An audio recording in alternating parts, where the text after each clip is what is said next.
back with album review. Yo, what up, dudes? So, what have we got this week? Hello, Internet. Okay, Chris. Iron Maiden by Iron Maiden. Yep, their first album, the self-titled debut by Iron Maiden. You may notice, no Bruce Dickinson in the band yet. This is back when they had their original singer, Paul Di'Anno, in the band, who unfortunately passed away just about a month ago or so. Rest in peace. He had really bad health issues. I just saw a video of him recently in a wheelchair performing. Yeah, he was struggling the past couple of years before he passed, but he would have a very brief time with the band. Like, I don't think he was the original singer, but he's the one that came on the debut album. Right.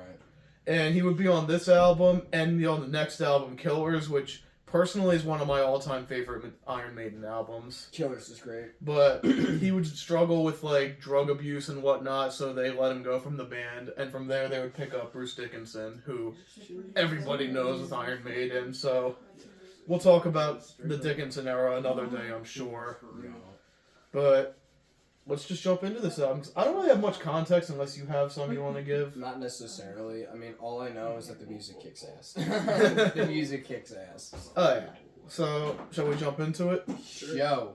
Alright, the opening track is Prowler. I really like this opening track. It's really catchy. Yeah, very good introduction. Gets the energy going right from the start. Yeah.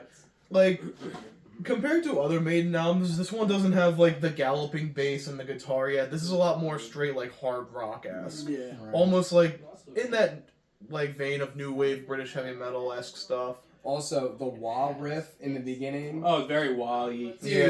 that shit right was away. cool. I love that. I love when artists take a different take on, Whammy, like, a heavy, direction all on that shit. music, and Yeah. it sounded fucking dope. Like that. Oh, was yeah.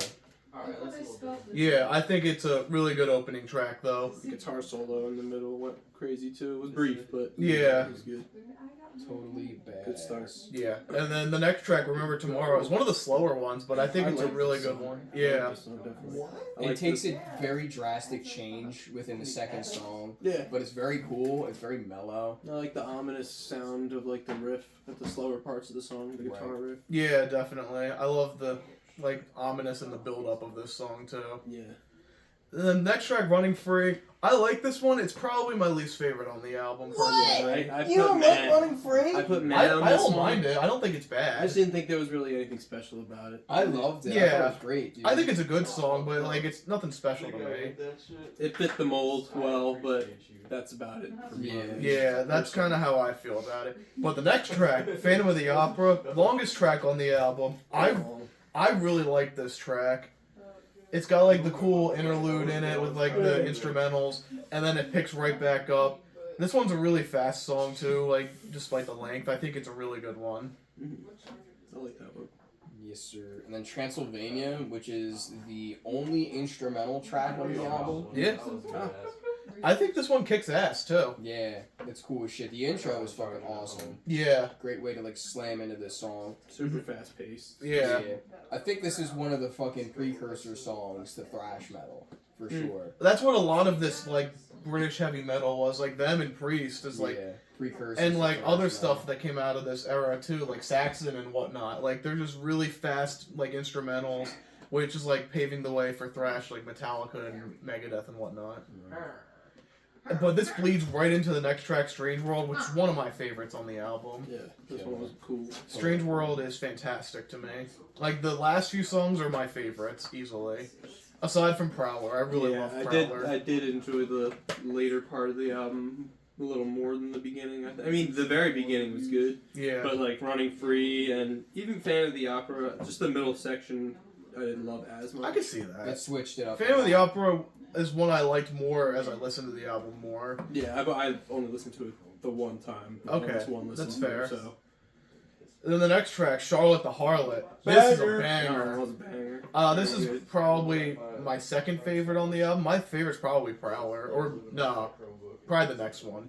But Charlotte the Harlot's fantastic. This song got a sequel on Number of the Beast. Did it? Yeah, 22 Acacia Avenue is the sequel to this song. Oh, that's cool. And this song's pretty much just about a harlot, you know, a slut. Yeah.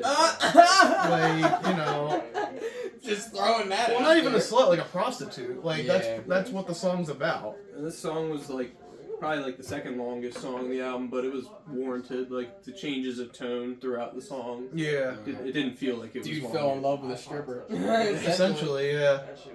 And then there's the closing track. The banger, Iron Maiden. And we finally get to do one of these. Iron Maiden by Iron Maiden. On Iron Maiden. I fucking love that shit. Just wait until we do the Black Sabbath self-titled album. Oh shit. But this song, probably my favorite one. We heard it live with Bruce, not unfortunately, but with Bruce, not Paul Di'Anno, obviously. I think that was more of like a fitting tribute to Paul in the end. Yeah. In an honest way. Because it's like, he was the one that kind of brought this song to life on stage and just out and about.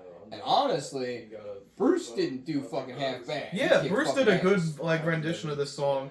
But to me, the Paul Di'Anno version will always be the best version. Yeah. Like, his vocals, kind of bleeding into Final Thoughts real quick. Like, they work so well with these first two albums. The album art is really fun to look at, too. Like, that first...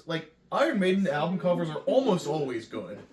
Like, there's a few duds in there, but their album art is usually really good. They just look the same. Yeah, like, they look the same as young. Same from when we seen them. Yeah, aside from, a couple members swapped out, they've pretty much aged very well, these guys. And I think this is a fantastic album.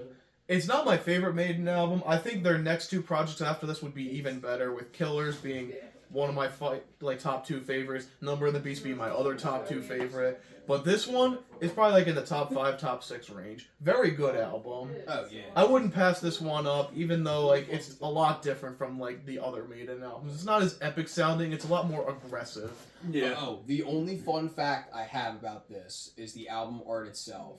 Back in the day, you didn't get super big catalogs on the new wave of British heavy metal. Yeah. And when the young thrashers were getting into the shit, there's a video of James Hetfield of Metallica saying, the first time I ever bought a record in a record store was this. And he pulls up Iron Maiden. And he's like, it looks cool. It was scary. I was confused. And when I put it on, it sounded fucking awesome. Yeah. I'd argue the same with the Killers cover. Yeah, that, to me, is what 90% of people back in the day were like, alright, we're basing it off of it. Yeah. That's what you bought it on back in the day, is the cover and the back of it if you saw the band on it and this looks awesome, I want to buy this, and it worked out well for them. That fucking ain't right, dude. So, final thoughts, you guys? I dug it. I thought it was fucking kick-ass first start.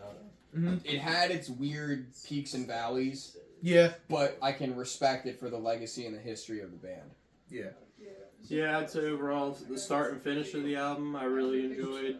The middle few, really just 2 songs maybe, didn't do so much for me. But this is my first full listen to an Iron Maiden album.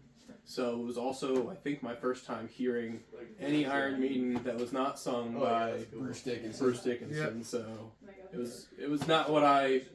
Was Not quite what I was used to hearing on, songs off of Number of the Beast. Yeah. But it was definitely a good listen. And, yeah. I would just listen to, the other ones from straight here. Killers do next, definitely. And Number of the Beast. And even some of, the other peak albums. Peace of Mind is great. Power Slave is great. Somewhere in Time is great. They just have so many classic albums in this 80s run. And even their new stuff is good. I will talk about that another day, but I still like a lot of the new albums, too. For sure. So, let's get to ratings. You want to go first? Do you want me to go first? Yeah, dude. Okay. I'm going to give it an 8.5. Again, like you said, couple songs that are just whatever to me. Not bad at all, but just, they don't, follow the same pace and excitement to me. They just seem like one note, and that's it. Mm-hmm. But, again, it's a first album, and they did great for a first album. I'll give it a solid 8. Okay. I liked it a lot. I have 3 favorites: Running Free, Charlotte the Harlot, Iron Maiden. Okay. Top 3 off this album. I agree, the last 2 are really good. I'm probably going to give it a 7.5. Okay. Okay. So I It's really all did, around the same range. I did enjoy it, but some of the songs that, I guess the shorter songs that didn't have, different parts of the song, different tone changes throughout, and take you on a ride. The ones that were kind of just a similar vibe throughout the whole song. Right. Sometimes I get a little lost in those songs. I You're feel like oh, I'm not shit, really this is the same actively thing. listening to it that much because it kind of sounds the same. I get pretty much that. of the track. So that brought it down for me a little bit, but overall, 7.5. All right, solid. So, Chen, what have you got for us this week? What's the valid verdict? I think I'm just gonna pick one that I've been wanting to pick for a long time. Okay. It is the Strokes' debut album. Oh. Is This It from 2001. I've heard this is a fantastic album. Never listened to any of the Strokes. This is also your second time picking the Strokes. It is, and I love the Strokes. That's why. But this first album, though, it really put them on the map, and I think people are gonna enjoy it. It's only 35 minutes. Oh, So shit. short like this one. It's very good. But I've been looking forward to this album for quite a while now, so. Hell yeah. I'm very eager to take a listen to it if you're hyping it up. It Yes, sounds sir. fun. Yes, Yeah. sir. I love So it. tune in next week where we'll look at the Strokes. Is This It?